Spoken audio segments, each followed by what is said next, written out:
خبر شامل کرتے ہیں رحیم یار خان سے حنیف عظیمی کی رپورٹ کے مطابق ڈپٹی کمشنر ظہیر انور جپا نے واسا حکام کے ہمراہ گرلز کالج روڈ اور سیٹلائٹ ٹاؤن کا دورہ کیا، جہاں انہوں نے سیوریج کے درینہ مسائل اور ان کے حل کے لیے جاری اقدامات کا تفصیلی جائزہ لیا۔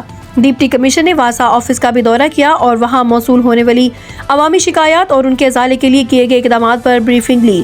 اس موقع پر ایم ڈی واسا نے بتایا کہ 11 چک شرکی ڈسپوزل کو 11 چک عربی سے منسلک کیا جا رہا ہے، جس کے بعد سادہ کینال کے ساتھ اوپن نالے میں بہنے والے سیوریج پانی کا مکمل خاتمہ ممکن ہو سکے گا۔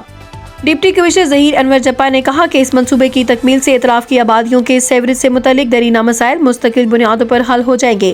انہوں نے واسا حکام کو ہدایت کی ہے کہ عوامی شکایات کے فوری اور مؤثر حل کو ہر صورت یقینی بنایا جائے۔ ڈپٹی کمشنر کا کہنا تھا کہ شہریوں کو صاف ستھرا اور صحت مند ماحول فراہم کرنا ضلع انتظامیہ کی اولین ترجیح ہے۔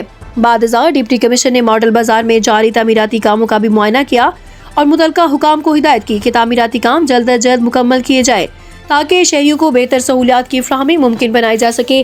دورے کے موقع پر ڈپٹی ڈائریکٹر ڈیولپمنٹ طالب حسین رندھاوا بھی ڈپٹی کمشنر کے ہمراہ موجود تھے۔